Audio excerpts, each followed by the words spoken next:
Assalamualaikum warahmatullahi wabarakatuh. Halo anak-anakku semua, siswa-siswi kelas 7 SMP Negeri 1 Suko. Bagaimana keadaan kalian hari ini? Semoga kalian dalam keadaan sehat dan tetap semangat ya. Berjumpa lagi dengan Bunda Ria di pembelajaran Bahasa Indonesia semester 2. Materi pembelajaran kita hari ini adalah teks prosedur. Dan kompetensi dasar pembelajaran kita kali ini adalah mengidentifikasi teks prosedur tentang cara melakukan sesuatu dan cara membuat, cara memainkan alat musik atau tarian daerah, cara membuat kuliner khas daerah dari berbagai sumber yang dibaca dan didengar. Pembelajaran kita mengacu pada buku paket Bahasa Indonesia kelas 7, seperti yang ada pada gambar. Sebelum kalian mempelajari teks prosedur, ada 4 tahap yang harus kalian mengerti. Yang pertama adalah pengertian dan tujuan dari teks prosedur. Yang kedua, ciri teks prosedur. Yang ketiga, jenis teks prosedur. Yang keempat, contoh teks prosedur. Baiklah anak-anak, pembahasan yang pertama, apa itu teks prosedur? Nah, teks prosedur adalah teks yang di dalamnya berisi instruksi atau langkah-langkah untuk membuat atau melakukan sesuatu. Di dalam teks prosedur ada cara, tips, atau tutorial. Sedangkan tujuan dari teks prosedur itu sendiri adalah menjelaskan cara untuk membuat atau melakukan sesuatu secara tepat. Kemudian yang kedua, ciri teks prosedur. Ciri teks prosedur ada 2. Yang pertama, dilihat dari segi sisi. Yang kedua, dilihat dari ciri bahasa. Dari segi sisi ada 3 tahap. Yang pertama, panduan langkah yang harus dipelajari. Yang kedua, aturan atau batasan dalam hal bahan atau kegiatan dalam melakukan kegiatan. Yang ketiga, isi kegiatan dilakukan secara urut. Kalau tidak urut, itu disebut dengan tips. Dari ciri bahasa. Dari ciri bahasa, yang pertama, menggunakan kalimat perintah. Kalimat perintah itu sendiri adalah kalimat yang berisi permintaan atau menyuruh orang lain untuk melakukan sesuatu yang kita kehendakin.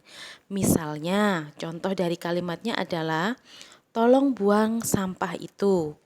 Masukkan nasi beserta bumbunya ke dalam rice cooker. Itu adalah contoh dari kalimat perintah. Yang kedua adalah menggunakan kata kerja aktif.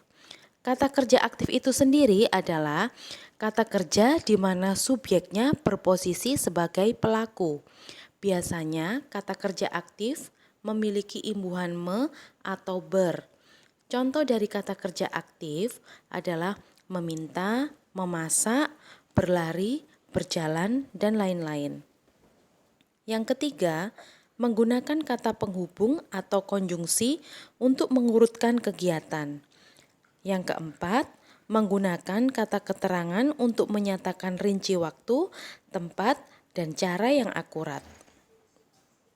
Pembahasan kita yang selanjutnya adalah struktur teks prosedur. Struktur teks prosedur ada 3 tahap. Yang pertama adalah tujuan, yang kedua adalah langkah-langkah, yang ketiga adalah penegasan ulang. Tujuan itu sendiri terdapat pada paragraf pertama, berperan sebagai pengantar maupun pendahuluan terkait topik yang akan dibahas di dalam teks. Sedangkan langkah-langkah adalah petunjuk untuk mencapai tujuan yang dibahas di paragraf sebelumnya. Langkah-langkah merupakan isi dari teks prosedur, sehingga penulisannya harus diperhatikan karena ia adalah inti dari teks prosedur. Selanjutnya, penegasan ulang. Penegasan ulang adalah harapan dan manfaat yang dapat dibaca jika telah melakukan langkah-langkah dengan baik. Setelah struktur-struktur, kita mempelajari tentang jenis teks prosedur. Di dalam jenis teks prosedur terdapat 3 jenis teks prosedur. Yang pertama, teks prosedur cara membuat sesuatu. Di sini, Bunda memilih teks prosedur membuat makanan atau minuman. Seperti yang ada di contoh sebelah kanan, Bunda memilih teks cara prosedur membuat minuman jus buah naga. Yang kedua, teks prosedur melakukan sesuatu. Di dalam gambar sebelah kanan, Bunda memilih tata cara mencuci tangan dengan baik dan benar. Yang ketiga, teks prosedur cara memainkan sesuatu. Seperti gambar yang ada di sebelah kanan, Bunda memilih teks prosedur tata cara memainkan alat musik piano. Di sini Bunda akan memberikan contoh teks prosedur di mana di dalamnya terdapat langkah-langkah dalam menggunakan, yaitu teks prosedur menggunakan masker dengan benar dan aman. Yang pertama, lakukanlah cuci tangan. Yang kedua, masker harus menutup hidung, mulut hingga dagu. Yang ketiga, ganti masker setelah 4 jam atau jika sudah basah. Yang keempat, buang masker bedah pada tempat sampah khusus atau cuci masker kain dengan deterjen segera setelah digunakan. Selanjutnya, contoh teks prosedur yang menggunakan alat dan bahan.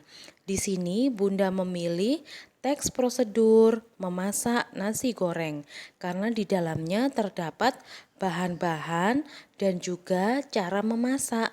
Di dalam cara memasak tersebut dijelaskan alat yang dipakai untuk memasak. Baiklah anak-anak, sekian penjelasan teks prosedur dari Bunda. Semoga ilmu yang kalian peroleh bermanfaat dan kalian tetap semangat dalam belajar meskipun dalam kondisi pandemi seperti sekarang ini. Bunda akhiri, Assalamualaikum warahmatullahi wabarakatuh.